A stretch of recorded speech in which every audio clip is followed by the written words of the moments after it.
Welcome to the Deep Dive, brought to you by the Rosary Team Podcast. It's great to be here. Today, we're plunging into the source material around something huge, Pope Leo XIV's first major apostolic journey. That's right, a trip scheduled for late 2025 that carries, well, just a massive amount of weight, both geopolitically and spiritually. And our mission today is to really unpack why this journey, which is all about connecting the global Catholic Church with the ancient Maronite tradition, why it all seems to center on the tomb of one specific humble hermit, Saint Charbel Makhlouf. This is so much more than a standard diplomatic visit. You're right to focus on that. It's a very deliberate spiritual pilgrimage. Okay, so lay out the timeline for us. The whole trip runs from November 27th to December 2nd, 2025. It actually starts in Turkey. Why Turkey? Primarily to observe the 1700th anniversary of the First Council of Nicaea, a huge milestone. But the real heart of the journey, I think, lies in the visit to Lebanon. And that visit is absolutely crucial. The sources we've seen describe it as a significant moment of solidarity with a wounded nation. It is. So what does the Pope's presence really mean for Lebanon right now? I mean, especially as his first major overseas trip. It signals intent. It really does. When Pope Leo XIV lands in Beirut on November 30th, he is fulfilling what the Church sees as his primary job. Which is? To be the visible source of unity for all believers. It's a foundational concept for the universal church. He's reinforcing bonds with the local church, of course, but also with the state. And he's meeting with the president, Joseph Aoun. Yes, who only just took office in January after a 2-year political deadlock. So the Holy See's support here, it's seen as vital for stability. And this is where the political landscape gets, well, truly fascinating for anyone who might not be familiar with how Lebanon works. It's such a unique structure. Precisely. It's governed by what's called a confessional political system. What does that mean in practice? It means that political offices are constitutionally tied to specific religious communities. Yeah. It's a structure that goes back to the 1943 National Pact and was later reaffirmed by the Taif Agreement in 1989. And the key part for this trip? The key takeaway is that the Lebanese presidency is strictly reserved for a Maronite Christian. Wow. So by focusing his first major apostolic journey on a country with a constitutional Christian presidency, what does that tell us about Pope Leo XIV's priorities in the Middle East? It tells us a lot. It offers a very sharp insight, really. It signals that the defense and the recognition of ancient Christian identity, political and social, remains absolutely central to the papacy's mission in a very volatile region. It's an affirmation. A total affirmation of their right to exist and to lead. And that brings us directly to the Maronites themselves. Let's talk about them. The Maronite Church. It's an Eastern tradition that many of us in the West might only know in passing, but it has this unbroken history. It's one of the absolute oldest streams of Christianity, rooted in the West Syriac Antiochian tradition.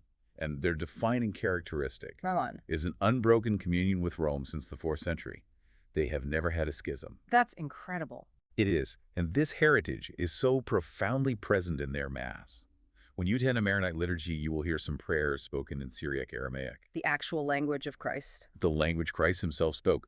Their spiritual roots are just so firmly planted in that eremitical, that hermit life, going all the way back to their namesake, Saint Maron, a 4th century Syrian hermit. And that rich history of solitude and intense spirituality that brings us right to the focus of the Pope's visit, Saint Charbel Makhlouf. Yes. On December 1st, the Pope will travel specifically to a town called Anaya. To his tomb. To pray at the tomb of this 19th century Maronite priest, monk, and hermit. And Charbel, who is revered globally, is known for working just extraordinary miracles both during his lifetime and, even more famously, for over a century after his death.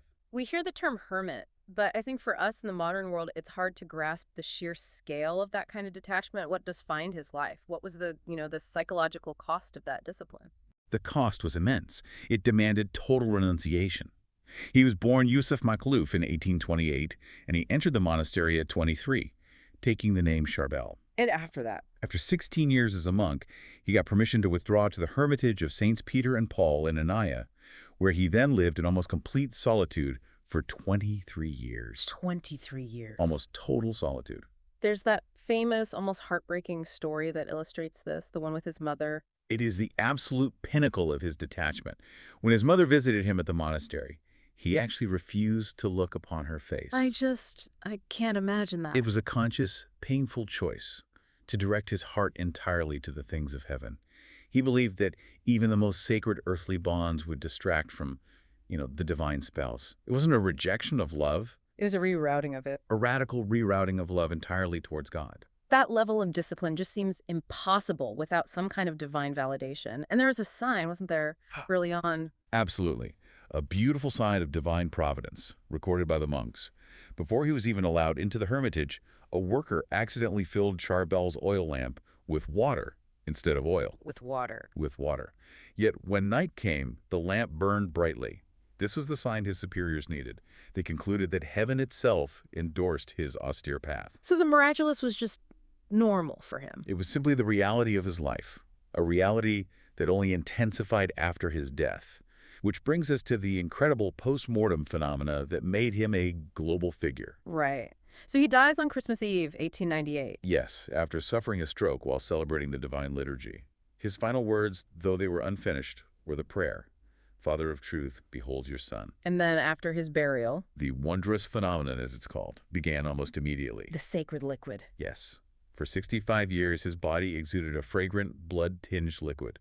It's described as a mix of sweat and serum, and it was so persistent So persistent, that is. that the monks had to repeatedly reopen the tomb just to drain it. Can you imagine the astonishment? The mystery surrounding that sustained biological anomaly. And then, just as mysteriously as it started, it stopped. It did. The flow ceased in 1965. And that was the exact year of his beatification. Wow. It was as if that physical mystery was this extended testament to his hidden holiness, revealed to the world only when the Church itself formally recognized him. And the devotion continues. Globally. The monks distribute sacred oil, blessed from the trees he tended, and mixed with remnants of that original liquid. It's used as a powerful sacramental of healing by millions of people. He is truly a global saint. His title, the patron of those who suffer in soul and body, is really cemented by just countless documented miracles. Indeed. We have official reports of instantaneous healings, like those of Sister Maria Camari and Mr. Alessandro Obeid. But beyond individual healing, his impact is collective. Oh, so? Well, consider the story from Chihuahua, Mexico. A priest was initially reluctant to dedicate a new church to such a distant Maronite saint. Yet the construction was completed in just 5 years, through totally unexpected donations. It rose, as the source notes, only with prayer, tears, and suffering. It's just a profound testament to Charbel's silent power to compel generosity and faith across continents. That narrative, a humble hermit influencing the building of a church thousands of miles away, that perfectly illustrates the lasting, living power of this tradition. It's a spiritual energy that just continues to resonate today. It truly is. And this enduring faith, exemplified by figures like Saint Charbel and championed by Pope Leo XIV's upcoming visit, it's palpable. Yeah. You can feel it in the sacred arts and cultural expressions of the Maronite and wider Syriac traditions. And, for those of you listening who feel inspired by the depth of Saint Charbel's silence or the tenacity of the Maronite heritage, or maybe the mission of Pope Leo XIV to reinforce these bonds of unity, we invite you to explore collections that really celebrate this tradition. There's so much there. You can find sacred art, icons, and items inspired by the Maronite, Syriac, and Universal Catholic traditions. Just visit rosaryteam.com right now to connect more deeply with the spirituality we're discussing today. That's rosaryteam.com.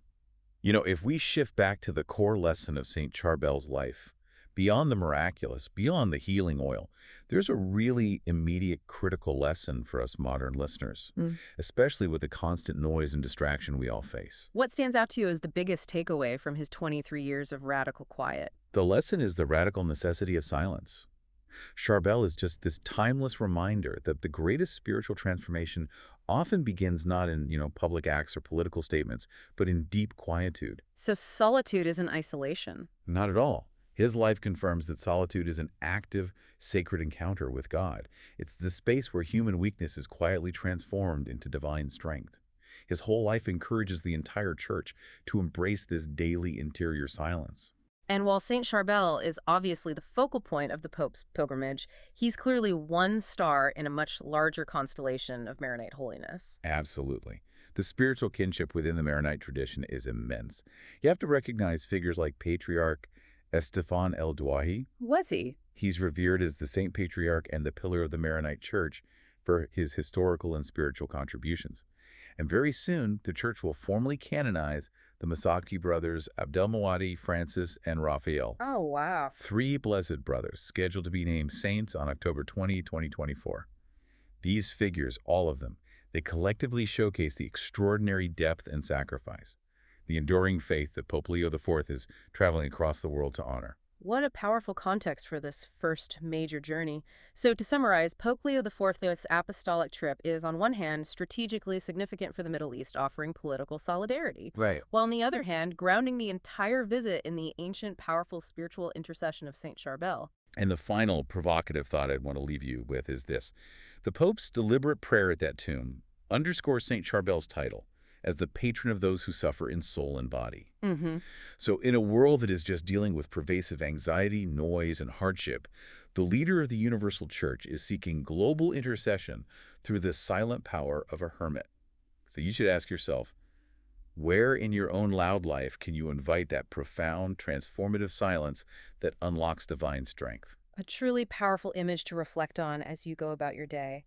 If you want to explore the spiritual momentum behind Pope Leo XIV's journey and the incredible faith of the Maronites further, be sure to visit rosaryteam.com. You won't regret it. Thank you for diving deep with us on the Rosary Team Podcast.